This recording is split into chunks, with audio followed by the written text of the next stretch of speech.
कहानी की शुरुआत होती है वैसिली नाम के एक छोटे बच्चे से, जिसके दादाजी उसे स्नाइपर राइफल चलाने की ट्रेनिंग दे रहे थे। इस वक्त वो दोनों रशिया के एक ठंडे इलाके में थे, जहां वैसिली के दादा ने एक जगह अपने घोड़े को बांध दिया ताकि कोई भेड़िया उसका शिकार करने आए और वैसिली अपने निशाने से उसे मार गिराए। मगर जब वक्त आया तो वैसिली काफी घबरा गया और उसका निशाना चूक गया। उसकी इस गलती की वजह से उनका घोड़ा मारा गया। इसके बाद हम पहुंचते हैं साल 1942 में, जब दूसरा विश्व युद्ध शुरू होने वाला था। अब वैसिली बड़ा हो चुका था और वो रशियन फौज में शामिल होकर अपने साथियों के साथ नाजी जर्मन फौज का सामना करने जा रहा था। रशियन फौज एक ट्रेन के जरिए जर्मन्स के शहर जा रही थी। वहीं दूसरी ओर जर्मन फौज ने हिटलर के नेतृत्व में पूरे यूरोप पर कब्जा जमा लिया था। उन्होंने यूरोप के सारे तेल के कुएं कब्जा लिए थे। अब उनका अगला मिशन था रूस पर चढ़ाई करना, लेकिन उनकी सबसे बड़ी मुसीबत थी स्टालिनग्राड शहर। जर्मन फौज को सबसे पहले इस शहर में घुसकर इस पर कब्जा करना होगा। इधर रशिया के फौजी भी जल्द ही स्टालिनग्राड शहर में पहुंच गए। तब रशियन कमांडर्स ने फौजियों को हुक्म दिया कि अगर किसी ने भी अपना फर्ज छोड़कर युद्ध से भागने की कोशिश की तो उनके साथी ही उन्हें मार डालेंगे। अगर मौत से बचना है तो उसका एक ही तरीका है, जर्मन फौज को यहाँ से खदेड़ना। इसके बाद रशियन ऑफिसर्स ने फौजियों को कश्तियों में बैठाकर दूसरी तरफ रवाना किया। उस पार जर्मन फौजी मौजूद थे और रशियंस उनका मुकाबला करने जा रहे थे। तभी उनकी नजर नदी पर पड़ी, जो उनके साथी फौजियों की लाशों से भरी हुई थी। ये देखकर वो सब बुरी तरह सहम गए। फिर जैसे ही वो किनारे तक पहुंचने वाले थे तो जर्मन प्लेन्स ने उन पर बॉम्ब्स और गोलियों से धुआंधार हमला कर दिया। जर्मन प्लेन्स ने काफी फौजियों को मार डाला और रशियंस की काफी कश्तियां डूब गई। मगर खुशकिस्मती से वैसिली नदी पार करके किनारे तक आ पहुंचा। इसके बाद कुछ और कश्तियां भी किनारे तक आने में कामयाब रही। वहां पहुंचकर अफसरों ने फौजियों को हथियार दिए, मगर हमले की वजह से उनके हथियार कम पड़ गए थे। इसलिए ऑफिसर्स ने हुक्म दिया कि 2 फौजी एक हथियार इस्तेमाल करेंगे। उन्होंने फौजियों को जर्मन सिपाहियों को मारकर उनके हथियार छीनने को कहा। इधर वैसिली को सिर्फ गोलियां ही मिली थी और उसके दोस्त को बंदूक मिल गई। अब उसे हथियार पाने के लिए किसी जर्मन सिपाही को मारना होगा। फिर जैसे ही ऑफिसर ने हमले का इशारा किया तो रशियन फौजियों ने जर्मन्स पर हमला बोल दिया। जर्मन्स ने बदले में बॉम्ब से हमला किया, जिससे रूसी फौज को काफी नुकसान हुआ। इसी बीच वैसिली के दोस्त की मौत हो गई तो वैसिली ने उसकी बंदूक लेने की कोशिश की, लेकिन तभी एक और फौजी ने उसे धक्का देकर उसका हथियार छीन लिया। इसी दौरान जर्मन फौज रशियंस पर भारी पड़ रही थी, इसलिए उन्होंने जान बचाकर भागने का फैसला किया। मगर वापस मुड़ते ही उनके ऑफिसर्स ने उन पर गोलियां चला दी, क्योंकि वो युद्ध छोड़कर भाग आए थे।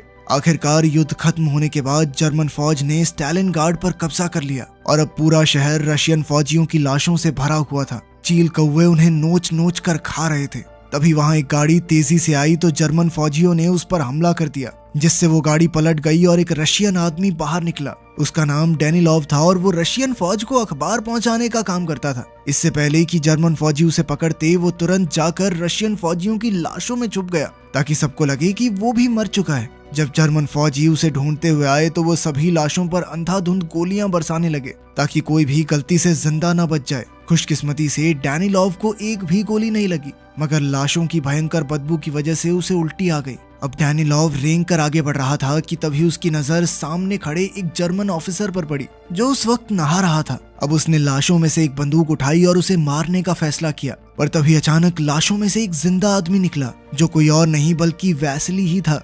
उसने डेनिलोव को ऑफिसर पर गोली चलाने से रोका, क्योंकि अगर उसने अभी गोली चलाई तो जर्मन फौज गोली की आवाज सुनकर वापस वहां आ जाएगी। वैसिली ने उसे एक मिसाइल गिरने का इंतजार करने को कहा, ताकि धमाके की आवाज में किसी को गोली की आवाज सुनाई ही ना दे। साथ ही वैसिली ने उसे बंदूक में डालने के लिए गोलियां दी, मगर अब डेनिलोव को बंदूक चलाने से डर लग रहा था कि कहीं जर्मन फौजी गोली की आवाज न सुन ले। इसीलिए उसने अपनी बंदूक वैसिली को देकर जर्मन ऑफिसर को मारने को कहा। वैसिली ने बंदूक तो ले ली, पर तभी उसे एक गाड़ी आती दिखाई दी, जिसमें इस ऑफिसर की सुरक्षा के लिए फौजी आए थे। खैर वैसिली ने मिसाइल का इंतजार किया और जैसे ही मिसाइल का धमाका हुआ तो उसने कमांडर पर गोली चलाकर उसे मार डाला। किसी को भी गोली की आवाज सुनाई नहीं दी और इसी तरह अगले धमाके की आड़ में उसने एक और फौजी को मार डाला। लेकिन तभी एक फौजी ने वैसिली को देख लिया तो उसने गिरते हुए उसकी तरफ एक बॉम्ब फेंका, मगर वैसिली ने उससे पहले ही उस पर गोली चलाकर उसे मार डाला। अब वहां आखिरी फौजी बचा था तो वो बाकियों को खबर करने के लिए दौड़ा, मगर वैसिली ने खड़े होकर बिना चूके उसे भी गोली मार दी। डेनिलोव उसकी निशानेबाजी और बहादुरी से काफी प्रभावित हुआ। फिर वो दोनों रशियन फौज के हेडक्वार्टर्स पर पहुंचे। जहां डैनिलॉव ने अखबार में वैसिली के बारे में एक आर्टिकल लिखा जिसमें उसने बताया था कि कैसे वैसिली ने 4 जर्मन फौजी और 1 जर्मन कमांडर को मौत के घाट उतार दिया। ये देखकर वैसिली भी अंदर ही अंदर काफी खुश हुआ। तभी वहां रशियन लीडर स्टालिन का खास आदमी ख्रुश्चेव आया। वो रशियन कमांडर से काफी नाराज था क्योंकि उसने रशियन सिपाहियों को जर्मन्स के हाथों मरने के लिए मौत के मुंह में धकेल दिया था। ख्रुश्चेव ने उससे कहा कि अगर स्टालिन को पता चला कि उसने रशियन फौजियों के साथ क्या किया है तो वो उसे कुत्ते की मौत मारेगा, इसीलिए बेहतर यही होगा कि वो चुपचाप यहाँ से भाग जाए। फिर जैसे ही ख्रुश्चेव कमांडर के ऑफिस से बाहर आया तो सभी फौजियों को गोली चलाने की आवाज सुनाई दी और वो समझ गए कि कमांडर मर चुका है। अब ख्रुश्चेव ने ऑफिसर्स से फौजियों का हौसला बढ़ाने का तरीका पूछा ताकि वो नाजी जर्मन्स का मुकाबला करके स्टालिनग्राड को वापस अपने पास ला सकें। तब डैनिलॉव ने ख्रुश्चेव से कहा कि सिपाहियों को जबरदस्ती जंग में फेंकना सही नहीं रहेगा। उन्हें ऐसे सिपाहियों को प्रमोशन देना चाहिए जिन्होंने जर्मन्स का डटकर सामना किया है, जिससे बाकी फौजियों का हौसला बढ़ेगा। ख्रुश्चेव को उसका आइडिया काफी अच्छा लगा और उसने ऐसा ही करने का फैसला किया। जल्द ही डैनिलॉव भागता हुआ वैसिली के पास पहुंचा और उसे बताया कि उन दोनों का प्रमोशन हो गया है। अखबार में छपी वैसिली की कहानी को पढ़कर देश के सभी लोग उसकी बहादुरी की तारीफ करने लगे। स्नाइपर बनने के बाद वैसिली ने 33 जर्मन सिपाहियों को मार गिराया और 13 जर्मन कमांडर्स को इस्तीफा देने पर मजबूर कर दिया। इसके बाद हम देखते हैं कि एक दिन वैसिली एक जर्मन कमांडर पर निशाना साध कर बैठा था, पर जैसे ही वो गोली चलाने लगा तो एक बच्चा उसके सामने आ गया, जिससे वैसिली का ध्यान भटक गया और वो कमांडर को मारने से चूक गया। इस बच्चे का नाम साशा था। वो एक रशियन बच्चा था जो वैसिली की बहादुरी की कहानियां सुनकर उसे अपना हीरो समझता था। साशा उसे अपने साथ अपने घर ले आया तो उसकी माँ ने वैसिली की बहुत आवभगत की। कुछ देर बाद ही डैनिलॉव और तान्या नाम की एक खूबसूरत लड़की भी वहाँ आई। वो छुपकर आम लोगों को जर्मन फौजियों से बचाने का काम करती थी। वो साशा की पड़ोसन थी और जर्मन भाषा बहुत अच्छे से जानती थी। जब डैनिलॉव ने उसे पहली बार देखा तो तान्या पर उसका दिल आ गया, मगर तान्या वैसिली की बहादुरी के कारण उसे पसंद करती थी। खैर, इसके बाद हम जर्मन कमांडर को देखते हैं जिसने दुनिया के सबसे बेहतरीन स्नाइपर को इनविटेशन भेजा था। उसका नाम था क्विन। जब क्विन वहां पहुंचा तो जर्मन मिलिट्री हेडक्वार्टर्स के कमांडर ने उससे मुलाकात की और उसे बताया कि एक रशियन स्नाइपर ने उनके कई सैनिकों को मार डाला। अब उसने क्विन से कहा कि जल्द से जल्द इस रशियन स्नाइपर को खत्म कर दो। क्विन तुरंत ही अपने काम पर लग गया, जिसके बाद ये खबर फैल गई कि एक जर्मन स्नाइपर ने जबरदस्त निशाने से 5 रूसी फौजियों को मार गिराया। वहीं दूसरी ओर वैसिली सो रहा था तो उसके दोस्त ने उसे जगाकर बताया कि स्टोरेज की जगह पर कोई परेशानी है। उसने वैसिली से कहा कि उन्हें बाहर जाकर इस मुसीबत का हल करना होगा। जब वैसिली 2 लोगों के साथ बाहर गया तो उसे खिड़की के पीछे एक आदमी सोता दिखाई दिया। उसने उस पर निशाना लगाकर गोली चला दी और अपने एक साथी के साथ उसे देखने गया। उसका दूसरा साथी अभी भी नीचे ही था, पर जैसे ही वो दोनों वहां पहुंचे तो उन्होंने देखा कि ये कोई आदमी नहीं बल्कि पुतला था। इसी दौरान एक जर्मन स्नाइपर ने नीचे वाली मंजिल पर रह गए उनके दोस्त को मार गिराया। तभी वैसिली की नजर जमीन पर पड़ी एक सिगरेट पर गई और उसे एहसास हुआ कि यहाँ कोई और भी मौजूद है। इसी दौरान जर्मन प्लेन्स ने स्टालिनग्राड शहर पर बॉम्ब्स और मिसाइल्स से हमला करना शुरू कर दिया। ये देखकर वैसिली का साथी डरकर भागने लगा, पर जर्मन स्नाइपर ने चालाकी से उसे भी मार दिया। इधर वैसिली बमबारी के दौरान भी उसी बिल्डिंग में छुपा रहा। इसके बाद हम क्विन को देखते हैं जो अखबार पढ़ रहा था और साशा उसके जूते साफ कर रहा था। उसने साशा को अखबार देकर उसे जर्मन भाषा में समझाने को कहा। साशा ने बताया कि इसमें वैसिली की निशानेबाजी और उसकी बहादुरी के बारे में लिखा है। तब उस नादान बच्चे ने बातों बातों में क्विन को बता दिया कि वो वैसिली का बहुत बड़ा फैन है और वो उससे मिल भी चुका है। वहीं दूसरी ओर वैसिली मिलिट्री हेडक्वार्टर्स पहुंचा जहां डैनिलॉव पहले से मौजूद था। वहां उसकी मुलाकात कैलिकॉव नाम के एक और स्नाइपर से हुई जिसने उसी जर्मन स्नाइपर क्विन से निशानेबाजी सीखी थी। जल्द ही वैसिली ने डैनिलॉव से मिलकर उसे बताया कि उसके दोनों साथी मारे गए। उसने बताया कि जिस स्नाइपर ने उन पर हमला किया था वो बार बार अपनी जगह बदल रहा था, इसलिए वैसिली उसे पहचान नहीं सका। तब डैनिलॉव समझ गया कि ये स्नाइपर कोई और नहीं बल्कि क्विन ही था। डैनिलॉव ने वैसिली को बताया कि क्विन उसके बारे में सब कुछ जानता है और उसे ही मारने के मकसद पर यहाँ आया है। फिर अगले दिन वैसिली ने सपने में उसी बचपन वाली घटना को देखा जब भेड़िए ने घोड़े को मार डाला था। तभी अचानक कैलिकॉव ने उसे नींद से जगाकर बताया कि अभी उसने एक अंडरकवर स्नाइपर को देखा। अब वो दोनों देखने गए कि माजरा क्या है तो पता चला कि वहाँ दुश्मनों का हमला हुआ था, इसीलिए वो तुरंत बिल्डिंग से बाहर आ गए। उसी दौरान जर्मन फौजियों ने उन पर तीर चला दिए, पर खुशकिस्मती से वो बचकर भाग निकले। इसके बाद वैसिली ने सिग्नल की तारें काट डाली ताकि जर्मन फौजी हेडक्वार्टर्स में फोन करके और फौजियों को ना बुला सकें। फिर वो एक जगह से दूसरी जगह भाग रहे थे कि तभी उनकी नजर एक जर्मन फौजी पर पड़ी जो सिग्नल की तार ठीक करने की कोशिश कर रहा था। लेकिन ये कोई जर्मन फौजी नहीं, उनका ही एक साथी था जिसे क्विन ने पकड़कर जर्मन फौज के कपड़े पहनाकर इस काम पर लगाया था। और कैलिकॉव ने गलती से अपने ही एक साथी को मार डाला क्योंकि उसे लगा कि वो जर्मन सिपाही है। अब कैलिकॉव और वैसिली फिर से अपनी जगह बदलने वाले थे, पर उससे पहले उन्होंने ये देखा कि क्विन आसपास तो नहीं है। तो उन्होंने एक प्लान बनाकर अपने हेलमेट निकाल लिए ताकि क्विन हेलमेट पर निशाना लगाए और वैसिली को उसकी लोकेशन का पता चल जाए। लेकिन क्विन ने उस पर गोली नहीं चलाई तो उन्हें लगा कि क्विन आसपास है ही नहीं।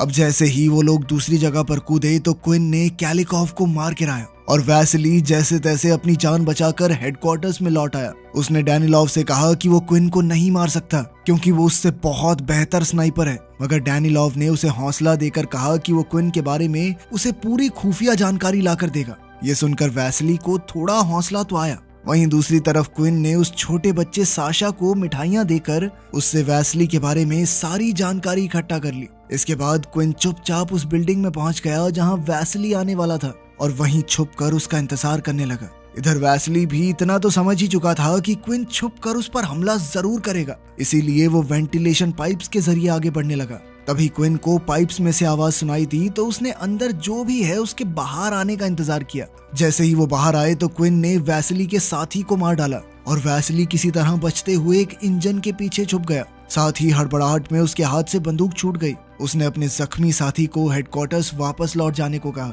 फिर उसने एक चाकू को रस्सी से बांधकर अपनी बंदूक वापस खींचने की कोशिश की, पर उसी पल अचानक क्विन ने गोली चलाकर उसकी रस्सी के ही 2 टुकड़े कर दिए। उसी समय जर्मन आर्मी के प्लेन्स ने वहां बम धमाके शुरू कर दिए, जिस वजह से बिल्डिंग में चारों ओर से कांच गिरने लगा। उनमें से एक कांच में वैसिली की झलक दिखाई दे रही थी तो क्विन उस पर ध्यान से नजर रखने लगा। उधर जख्मी फौजी जब हेडक्वार्टर्स पहुंचा तो उसने तान्या को वैसिली की हालत के बारे में बताया। तब डैनिलॉव ने देखा कि तान्या किस तरह वैसिली के लिए परेशान हो रही थी। तान्या अपने आप को रोक नहीं पाई और वैसिली की मदद करने के लिए वेंटिलेशन पाइप से होते हुए उस तक पहुंची, पर जैसे ही वो पाइप से बाहर आने वाली थी तो वैसिली ने उसे रोक दिया। इधर वैसिली ने तान्या को क्विन की लोकेशन बताकर उसकी तरफ एक शीशा मोड़ने को कहा ताकि वैसिली भी उसे देख सके। तान्या ने ऐसा ही किया और उसी पल अचानक वैसिली ने अपनी बंदूक से निशाना लगाकर क्विन के हाथ पर गोली चला दी। इसके बाद वो तुरंत हेडक्वार्टर्स लौट आए तो वैसिली की काफी तारीफ हुई क्योंकि उसने एक ही बार में क्विन पर सही निशाना लगा दिया था। इसके बाद वैसिली डैनिलॉव से मिलने आया और उसने डैनिलॉव को अखबार में अपने बारे में लिखने से मना कर दिया क्योंकि वो भी बाकी फौजियों की ही तरह गुमनाम होकर लड़ना चाहता था। इस पर डैनिलॉव ने कहा कि तुम कोई आम फौजी नहीं बल्कि एक बेहतरीन स्नाइपर हो और जब बाकी फौजी तुम्हारी बहादुरी के किस्से सुनते हैं तो उनमें जोश भरता है उससे। इसके बाद डैनिलॉव ने साशा को बुलाया जो उनके लिए जासूसी कर रहा था। साशा ने वैसिली को बताया कि जब वो क्विन के जूते साफ करता है तो उसे पीली धूल दिखाई देती है। इस तरह की मिट्टी खास तौर पर सिर्फ केमिकल फैक्ट्री में ही मिलती है। साशा रशियन फौज के लिए क्विन की जासूसी करके बेहद खुश था, मगर वैसिली को डैनिलॉव पर गुस्सा आया कि ये तो छोटा बच्चा है, इसे तो नहीं पता, तू इसकी जान खतरे में क्यों डाल रहा है। खैर बाद में साशा वैसिली को उस केमिकल फैक्ट्री में लेकर गया जहां क्विन जाया करता था। जल्द ही वैसिली लाशों के ढेर में छुपकर क्विन का इंतजार करने लगा, मगर थोड़ी देर बाद वो वहीं सो गया। इस दौरान क्विन बिल्कुल उसके सामने से गुजर गया, मगर वैसिली क्या करता, वो तो सो रहा था। वहीं दूसरी ओर जर्मन फौज ने शहर पर हमला बोल दिया था। एक जर्मन फौजी मर चुके फौजियों के पर्स चुरा रहा था तो अचानक क्विन की नजर लाशों में पड़े वैसिली पर पड़ी। उसने वैसिली पर गोली चलाने की कोशिश की लेकिन वो सिपाही उसके निशाने के बीच आ गया। बाद में जर्मन फौज ने उस चोर को पकड़ लिया। उन्हें चोर के पास वैसिली का पर्स मिला था जिसका मतलब ये था कि वो पहले ही मर चुका है। जिसके बाद अब क्विन के यहाँ रहने का कोई मकसद नहीं था तो कमांडर ने उसे अपने बैग पैक करने को कहा। वहीं दूसरी ओर जब रशियन कमांडर को वैसिली की मौत की खबर मिली तो वो बौखला उठा, पर तभी डैनिलॉव ने आकर उसे समझाया कि वैसिली अभी जिंदा है। कमांडर ने कहा कि अगर फौज तक वैसिली की मौत की झूठी खबर भी पहुंच गई तो उनकी हिम्मत टूट जाएगी। इसलिए कमांडर ने डैनिलॉव को अखबार में वैसिली की तस्वीर छुपाने का हुक्म दिया। इसके बाद हम देखते हैं कि डैनिलॉव ने तान्या से कहा कि वैसिली हेडक्वार्टर्स में वापस नहीं लौटेगा। तो तान्या ने पूछा कि ऐसा क्यों, मगर डैनिलॉव ने उसे ये नहीं बताया कि वैसिली ने ही अपनी मौत की खबर फैलाई है। और तान्या ने जब थोड़ी देर बाद जर्मन रेडियो पर वैसिली की मौत की खबर सुनी तो वो बहुत ज्यादा परेशान हो गई। वहीं दूसरी ओर क्विन साशा से अपने जूते साफ करवाने गया तो साशा वैसली की मौत की खबर सुनकर रो रहा था, लेकिन क्विन ने उसे समझाया कि रो मत बच्चे, वो जिंदा है अभी। खैर फिर उसने साशा से कहा कि अभी तो तुम घर चले जाओ, कल सुबह ट्रेन के टाइम पे आ जाना। और कुछ देर बाद ही साशा ने ये ट्रेन वाली खबर डैनिलॉव तक पहुंचा दी। फिर अगली सुबह वैसली भी ट्रेन स्टेशन पहुंचा तो उसे तान्या दिखाई दी। वैसली उसे देखकर चौंक गया और पूछा कि तुम्हें कैसे पता मैं यहाँ हूँ, जिस पर तान्या ने बताया कि मुझे तो साशा से पता चला। तान्या ने भावुक होकर कहा कि जर्मन रेडियो पर तुम्हारी मौत की खबर चल रही थी, पर मैं जानती थी कि तुम जिंदा हो। इसके बाद वो दोनों एक दूसरे के करीब आ गए। उधर साशा वैसली से मिलने ट्रेन स्टेशन पहुंचा, पर क्विन पहले ही उसका इंतजार कर रहा था। क्विन ने हिसाब लगा लिया था कि ये बच्चा रशियन जासूस है। कुछ ही पलों में तान्या ने अपनी दूरबीन से इतना खौफनाक मंजर देखा कि उसके रोंगटे खड़े हो गए। उसने देखा कि उस मासूम बच्चे की लाश बुरी तरह से एक पाइप से लटक रही थी। वो समझ गई कि क्विन ने ही उसे मारा होगा। साशा की मौत से तान्या को गहरा सदमा लगा, मगर वैसली ने उससे वादा किया कि वो क्विन को मारकर साशा की मौत का बदला जरूर लेगा। इसी दौरान जर्मन फौजी शहर में आ घुसे तो रशियन फौजियों ने साशा की मां को कश्ती में बैठाकर नदी के उस पार जाने को कहा, मगर उसकी मां कहने लगी कि वो अपने बेटे के आने से पहले कहीं नहीं जाएगी। तब डैनिलॉव ने उसे झूठ कह दिया कि साशा रशिया को धोखा देकर जर्मन फौज में शामिल हो गया है, पर उसने ये नहीं बताया कि साशा की मौत हो चुकी है। इसके बाद जब वो सब भाग रहे थे तो एक मिसाइल सीधा तान्या के पास आ गिरी और वो बुरी तरह जख्मी हो गई। तब साशा की मां तान्या को एक कश्ती में ले गई ताकि वो हॉस्पिटल में उसका इलाज करवा सके, और उस बेचारी ने अपने मर चुके बेटे के लिए एक नोट छोड़ा कि उस पार जा रही हूँ, जैसे ही मौका मिले तो तुम भी नदी पार करके उधर आ जाना। वहीं दूसरी ओर डैनिलॉव वैसली के पास पहुंचा, जो ट्रेन स्टेशन पर क्विन का इंतजार कर रहा था। डैनिलॉव ने उसे खबर दी कि तान्या की मौत हो चुकी है, जिस पर वैसली फूट फूट कर रोने लगा। इसके बाद डैनिलॉव ने क्विन को ढूंढने के चक्कर में अपनी जान की बाजी लगा दी ताकि बाद में वैसली उसे मार सके। क्विन को तो लगा कि उसने वैसली को मार दिया है, इसीलिए वो नीचे चेक करने लगा, लेकिन तभी उसने देखा कि वैसली सामने से उस पर बंदूक ताने खड़ा था। अब क्विन अपनी मौत के लिए तैयार हो गया और उसने मरने से पहले वैसली की बहादुरी के लिए उसे सैल्यूट किया। आखिरकार वैसली ने उसे मार डाला और फिर क्विन की बंदूक उठाकर डैनिलॉव की कुर्बानी के सम्मान में उसकी लाश पर रख दी। इस घटना के 2 महीने बाद रशियन फौज ने जर्मन्स को हरा दिया। बाद में वैसली हॉस्पिटल पहुंचा तो उसने देखा कि तान्या जिंदा थी। वो उसे देखकर बेहद खुश हुआ। बाद में रशियन फौज ने वैसली के सम्मान में उसकी बंदूक को स्टालिनग्राड म्यूजियम में रखवाया और उधर वैसली और तान्या ने एक दूसरे से शादी करके एक अच्छी जिंदगी बिताई। वीडियो पसंद आई तो लाइक कर देना, चैनल को सब्सक्राइब कर लेना। मिलते हैं अगली वीडियो में।